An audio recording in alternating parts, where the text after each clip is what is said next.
నా సర్వం నీవే చెలి పార్ట్ 84. అర్జున్, ఏంటి బేబీ? ఏమైంది అలా ఉన్నావు? నాకేమైందిరా? లేదు, ఏదో ఆలోచిస్తున్నా. ఏం లేదు, అంజులో మార్పు నిజమా లేకపోతే ఇదొక ప్లాన్ ఏమో అని అనుమానంగా ఉంది. అంతే. అంజు మారింది అర్జున్, అందులో డౌట్ లేదు. నువ్వెలా చెప్పగలవు బేబీ? తనకి ఆస్తి మీద ఆశ ఉంది, కరెక్టే. కానీ నీ మీద కొంచెం ఆశ ఉంది. అందుకే పెళ్ళైన నిన్ను కావాలి అనుకుంది. కానీ తనని పరాయి మగాడు తాకాడు అని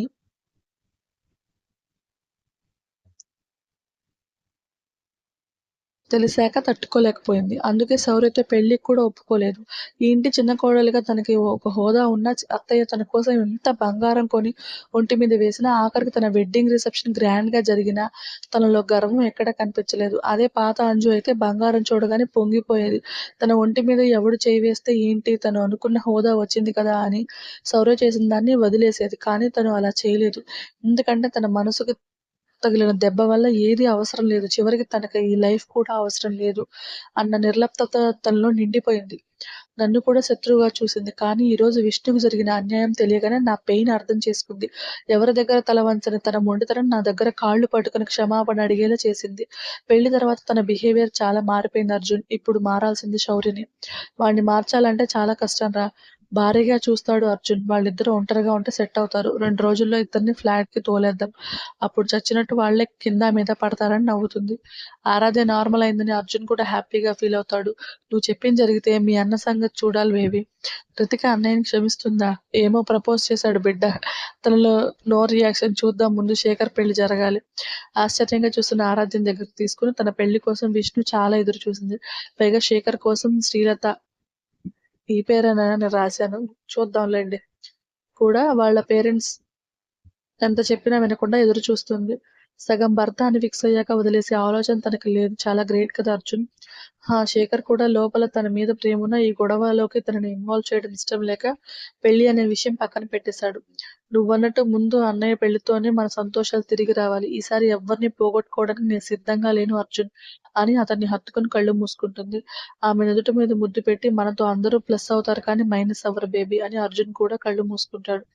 మోనా, ఏంటండి? ఏం చేస్తున్నావు ఈ టైంలో, అది కూడా నిద్రపోకుండా?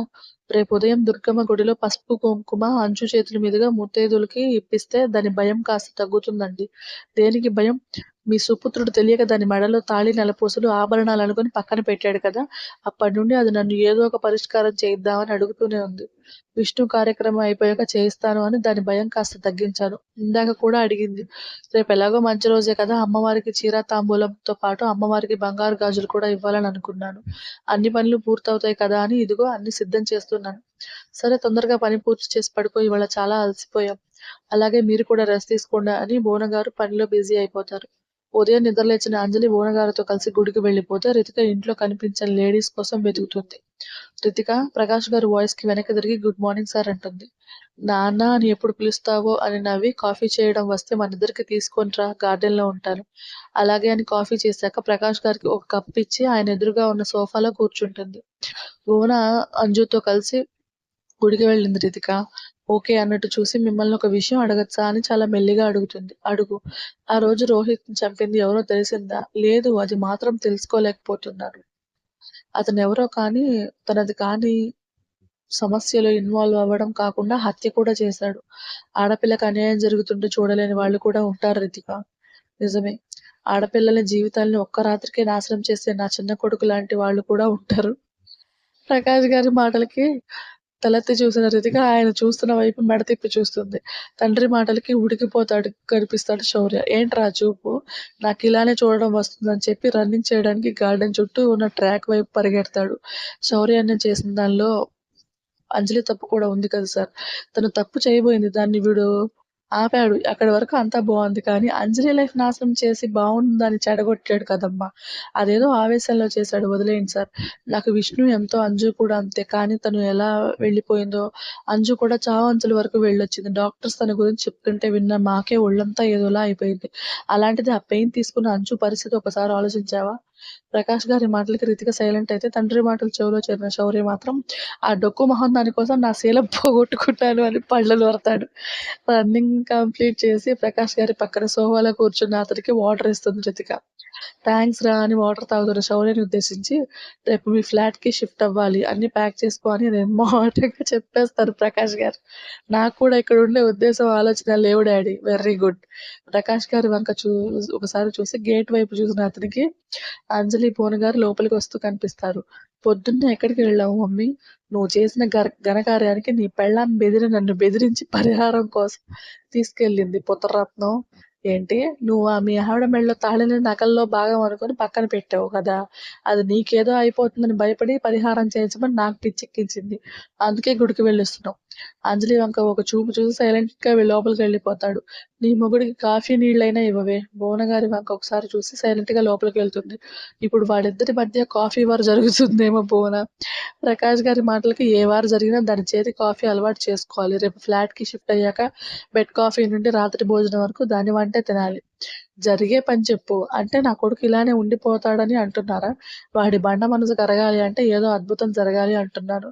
నాకు ఆఫీస్‌కి టైం అవుతుంది. రెడీ అవ్వాలని ప్రకాష్ గారు వెళ్ళిపోతే రితిక, భువన గారు కబుర్లు చెప్పుకుంటూ కూర్చుంటారు.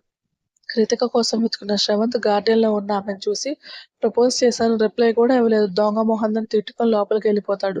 అంజలి కాఫీ కప్‌తో రూమ్‌లోకి రాగానే టవల్ మీదున్న శౌర్య ఛీ నా జీవితం! నా రూమ్‌లో నాకే స్వాతంత్రం లేదు అని విసుగ్గా అనుకుంటాడు. మీ బేర్ బాడీ కోసం ఇక్కడెవరు పడి చచ్చిపోవట్లేదని విసుగ్గా అంటుంది అంజలి. ఆ బేర్ బాడీతోనే ఒక రాత్రి మొత్తం కాపురం రేప్ చేయించుకున్నావు. మళ్ళీ రేప్ చేశావు. శౌర్య మాటలకి పళ్ళు పటపటా కొరుకుతుంది అంజలి. పంటి నొప్పొస్తుంది. వెళ్ళి మీ అత్తగారితో కాఫీ పంపించు. శౌర్యని పైనుండి కింద వరకు ఒకసారి చూసి బ్లాక్ కాదు వైట్ అండర్‌వేర్ అయితే చాలా బావుంటుందని చెప్పి బయటికెళ్ళిపోతుంది. మాకు తెలుసని చెప్పి ఏంటి అని కిందకి చూసిన అతనికి టవల్ ఊడిపోయి తన లోదుస్తుల రంగు పెళ్ళాం లాంటి పెళ్ళాం పళ్ళని చూసిందని తెలిసి అని గట్టిగా అరిచి టవల్ చుట్టుకుంటాడు. అందరూ బ్రేక్‌ఫాస్ట్ కోసం కూర్చుంటే శౌర్య లాస్ట్‌లో వచ్చి అర్జున్ పక్కన కూర్చుంటాడు. అంజు ఏంటి మావయ్య రేపటి నుండి కొత్త లైఫ్ స్టార్ట్ చేస్తున్నావు. నీ కాపురాన్ని, భర్తని నువ్వే చూసుకోవాలి. నీలో మార్పు మా అందరికి తెలుస్తుంది. కానీ వాడు, నువ్వు కలిసి ముందడుగు వేస్తేనే అందరం హ్యాపీగా ఉంటాం. తల ఊపుతుంది కానీ ఆన్సర్ ఇవ్వదు అంజలి.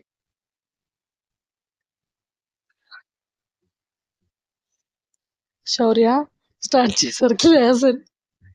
స్టార్ట్ చేశారు క్లాస్ అని ఇన్నర్‌లో అనుకుని బయటికి మాత్రం ఏంటి అన్నట్టు చూస్తాడు. నాది క్లాస్‌లా ఫీల్ అయినా వచ్చే నష్టం లేదు. జరిగింది మార్చలేం. నీ భార్య అంజు అని ఫిక్స్ అవ్వాలి నువ్వు. మీ ఇద్దరు కలిసి ఉంటేనే మా డెసిషన్ తప్పు కాదు అని డిసైడ్ అవుతాం. లేదంటే జీవితాంతం మీకన్నా ఎక్కువ నేను, మీ అమ్మే ఫీల్ అవుతాం. చివరి మాటకి భువనగారి వంక చూస్తాడు శౌర్య. నువ్వు సంతోషంగా ఉంటేనే నేను ప్రశాంతంగా ఉండగలను. అర్జున్, ఆరాధ్యలను చూశాక నువ్వు కూడా ఆలోచిస్తావు అనుకుంటున్నాను చిన్నోడా. వాళ్ళ బాధ తెలుస్తున్న అంజలిని దగ్గరికి తీసుకోవడం కాదు. ఆమె ఫేస్ చూడాలన్నా చిరాకు పుడుతుంది అతనికి. అందుకే ఏం సమాధానం ఇవ్వడు.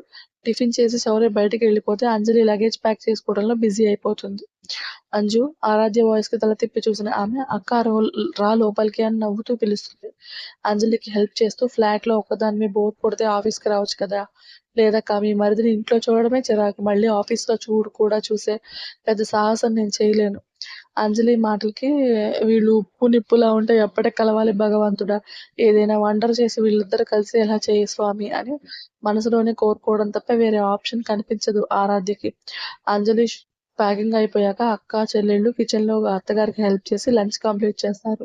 రితిక తన రూమ్‌లో ఏదో ఆలోచిస్తుంటే ఓపిక పోయిన శ్రవంత్ ఆమె దగ్గరికి వెళ్తాడు. రితిక అతని వాయిస్‌కి తేరుకొని ఏంటి అని విసుగ్గా అంటుంది. నా మనసులో ఏముందో చెప్పాను. నీ మనసులో ఏముందో చెప్పవా? నా మనసులో ఏం లేదు కాబట్టి ఏం చెప్పలేదు. అంటే ఏంటి నీ ఉద్దేశం? మీ మీద నాకెలాంటి ఒపీనియన్ లేదు అని నా ఉద్దేశం. నో చెప్తున్నావా? అలాగే అనుకోండి. పోనీ టైం తీసుకొని ఇప్పుడు ఆలోచించు. ఏం ఆలోచించాలి?